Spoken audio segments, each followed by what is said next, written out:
دو عورتیں قاضی ابن ابی لیلی کی عدالت میں پہنچ گئیں۔ یہ اپنے زمانے کے مشہور اور معروف قاضی تھے۔ قاضی نے پوچھا، تم دونوں میں سے کس نے بات پہلے کرنی ہے؟ ان میں سے بڑی عمر والی خاتون نے دوسری سے کہا، تم اپنی بات قاضی صاحب کے آگے رکھو۔ وہ کہنے لگی، قاضی صاحب، یہ میری پھوپھی ہیں۔ میں اسے امی کہتی ہوں، چونکہ میرے والد کے انتقال کے بعد اسی نے میری پرورش کی ہے، یہاں تک کہ میں جوان ہو گئی۔ قاضی نے پوچھا، اس کے بعد؟ وہ کہنے لگی، پھر میرے چچا کے بیٹے نے منگنی کا پیغام بھیجا۔ انہوں نے ان سے میری شادی کر دی۔ میری شادی کو کئی سال گزر گئے، ازدواجی زندگی خوب گزر رہی تھی۔ ایک دن میری یہ پھوپھی میرے گھر آئی اور میرے شوہر کو اپنی بیٹی سے دوسری شادی کی آفر کر لی۔ ساتھ یہ شرط رکھ لی کہ پہلی بیوی یعنی میں کا معاملہ پھوپھی کے ہاتھ میں سونپ دے۔ میرے شوہر نے کنواری دوشیزہ سے شادی کے چکر میں شرط مان لی۔ میرے شوہر کی دوسری شادی ہوئی۔ سوگرات کو میری پھوپھی میرے پاس آئی اور مجھ سے کہا، تمہارے شوہر کے ساتھ میں نے اپنی بیٹی بیاہ دی ہے۔ تمہارے شوہر نے تمہارا معاملہ میرے ہاتھ سونپ دیا ہے۔ تجھے تیرے شوہر کی وکالت کرتے ہوئے طلاق دیتی ہوں۔ جج صاحب، میری طلاق ہو گئی۔ کچھ عرصے بعد میری پھوپھی کا شوہر سفر سے تھکے ہارے پہنچ گیا۔ وہ ایک شاعر اور حسن پرست انسان تھے۔ میں بن سنور کر اس کے آگے بیٹھ گئی اور ان سے کہا، کیا آپ مجھ سے شادی کریں گے؟ اس کی خوشی کا ٹھکانہ نہ رہا۔ اس نے فوراً ہاں کر لی۔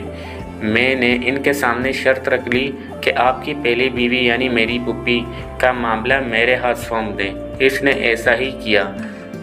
میں نے وکالت کا حق استعمال کرتے ہوئے پھوپھی کو طلاق دے ڈالی اور پھوپھی کے سابقہ شوہر سے شادی کر لی۔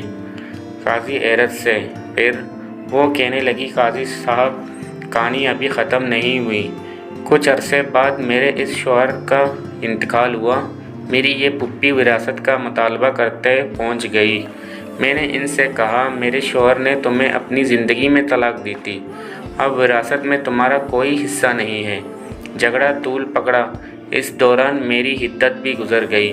ایک دن میری یہ پھوپھی اپنی بیٹی اور داماد میرا سابقہ شوہر کو لے کر میرے گھر آئی اور وراثت کے جھگڑے میں میرے اسی سابق شوہر کو ثالث بنایا۔ اس نے مجھے کئی سالوں بعد دیکھا تھا۔ مرد اپنی پہلی محبت کبھی نہیں بھولتا ہے۔ چنانچہ مجھ سے یوں مل کر اس کی پہلی محبت نے انگڑائی لی۔ میں نے اس سے کہا، کیا پھر مجھ سے شادی کرو گے؟ اس نے ہاں کر لی۔ میں نے ان کے سامنے شرط رکھ لی کہ اپنی پہلی بیوی میری پھوپھی کی بیٹی کا معاملہ میرے ہاتھ میں دے۔ اس نے ایسا ہی کیا۔ میں نے اپنے سابق شوہر سے شادی کر لی اور اس کی بیوی کو شوہر کی وکالت کرتے ہوئے طلاق دے دی۔ قاضی سر پکڑ کر بیٹھ گئے۔ پھر پوچھا کہ اس کیس میں اب مسئلہ کیا ہے؟ میری پھوپھی کہنے لگی، قاضی صاحب، کیا یہ حرام نہیں کہ میں اور میری بیٹی دونوں کی یہ لڑکی طلاق کروا چکی، پھر میرا شوہر اور میری بیٹی کا شوہر بھی لے اڑی؟ اسی پر بس نہیں، دونوں شوہروں کی وراثت بھی اپنے نام کر لیا۔ قاضی کہنے لگے، مجھے تو اس کیس میں حرام کہیں نظر نہیں آیا۔ طلاق بھی جائز ہے، وکالت بھی جائز ہے۔ طلاق کے بعد بیوی سابقہ شوہر کے پاس دوبارہ جا سکتی ہے، بشرطے کہ درمیان میں کسی اور سے شادی ہو کر طلاق یا شوہر فوت ہوا ہو۔ تمہاری کہانی میں بھی ایسا ہی ہوا ہے۔